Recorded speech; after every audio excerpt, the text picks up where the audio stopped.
The Buffalo Bills just made a sneaky good signing, and this has some major implications for the foreseeable future, and let's talk about it all right here. Hello everybody, welcome to Bills Digest. I'm your host, Anthony Senicar, and it is officially Ravens week. We are less than a week away from the Bills kicking off their season against the Baltimore Ravens on Sunday Night Football. There's only one issue. 73% of you guys who are watching this video right now are not subscribed to the channel. Subscribe, join the channel here at Bills Digest to stay in touch for the rest of the season with all your latest Bills news, because we got you guys covered from wall to wall. Subscribe, stay in touch, and stay informed.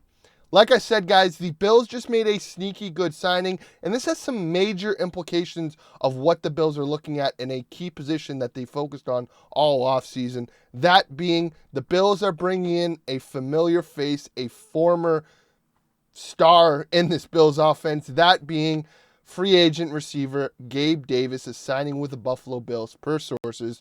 Davis initially will be on the Bills practice squad as he continues to recover from last season's torn meniscus and gets ready to return to play.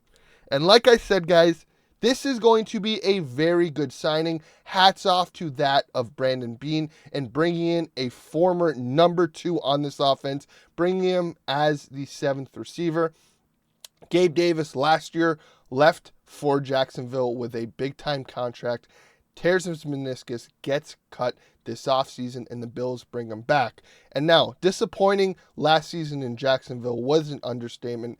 Davis did sign a 3-year contract, only saw 1 year of that contract play out, finished that season with 20 receptions, 239 receiving yards, and 2 touchdowns, and 11.9 yards per reception.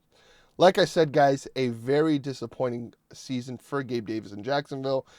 The Bills brought in Gabe Davis, late-round pick, 4th-round pick out of UCF. He obviously had some big games, some disappointing games. There were times where it looked like he was on the wrong page with Josh Allen, routes that were ran and throws that were missed. Then there were very numerous other times where he was a bright spot in this offense. The Bills thought that he was going to take that step in the 2022 season, 23 season, as the number 2 receiver in this Bills offense. He did not. What did the Bills do? Well, last offseason, they blow up the receiver room. They trade away Stephon Diggs, and they don't re-sign Gabe Davis. Gabe Davis goes on to Jacksonville, like I said. And again, like I said, a disappointing season. Obviously, the bright spot for Gabe Davis was that 2021-2022 season. Obviously, that 2022 season had that very, very big moment against the Kansas City Chiefs in the playoffs. 8 for 10, 201 yards, 4 touchdowns. We obviously know how that game turned out. Don't want to talk about it, but Gabe looked like, after that game, primed to be the number 2 receiver in this Bills offense. Does not really work out. He has a disappointing 2023 with the Bills, having less receiving yards than he did the previous year. Played injured in 1 game. Didn't really look like he was on the same page with Josh. Obviously, you had the Philly game where the Bills needed a win against Philadelphia to make it to the playoffs. The Bills and Josh have an opportunity to get a touchdown late in the game to take the lead. Gabe runs an inside route. Josh throws it outside, an outside fade. Obviously a miss. And then you have the ups of that season where obviously Gabe comes back from injury and Josh has a deep bomb against Pittsburgh on the first the first drive on offense. So very much an up and down career in Buffalo, but a familiar face for the Buffalo Bills, a familiar faces for Gabe Davis, a good depth signing for the Bills and Brandon Beane. Gabe Davis knows the players in this locker room. He knows Josh Allen. He knows the facilities are one of the best in the league, and he can recover here, understand the playbook that he already kind of knows, as Joe Brady did come in as the OC midway through that 2023 season after Ken Dorsey got fired. So he has a decent idea of what he can do in this offense. Let's not forget, Gabe thrived a ton with Josh Allen and the Bills when he was a number 3 or number 4 receiver. When he got propelled to that number 2 receiver position after Emmanuel Sanders retired, we saw a steep fall off of Gabe's play.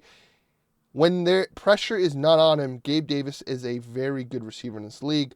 But as we saw in Jacksonville, where he was propelled as a number 2, and Buffalo, where he was expected to be the number 2, it was very disappointing. I think bringing him as a 7th receiver on this depth chart, quote unquote, really a practice squad guy, it is very good for Gabe Davis. Chance for him to play this season, and Brandon Beane gets insurance for a receiver room that was reworked this offseason that does have a history of injuries. Keon Coleman missed multiple games last season with his hand injury. Khalil Shakir played injured last season and was really hurt a few times. Joshua Palmer has injury history in the Chargers, has never played a full season. Elijah Moore, again, someone who has played full seasons, but again, he's again another depth piece. Curtis Samuel, obviously, we all know, has had a massive injury history in Buffalo, missed a lot in training camp this year, missed a ton of training camp last year with the turf toe.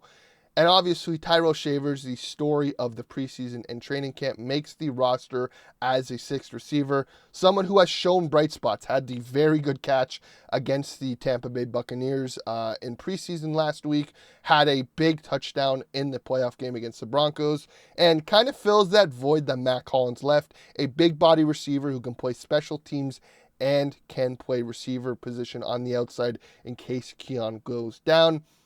And the Bills worked this receiver room to have depth in every position and every kind of need that Joe Brady needs in this offense. You got Keon, you got Joshua Palmer on the outside, and you got Khalil Shakir on the inside.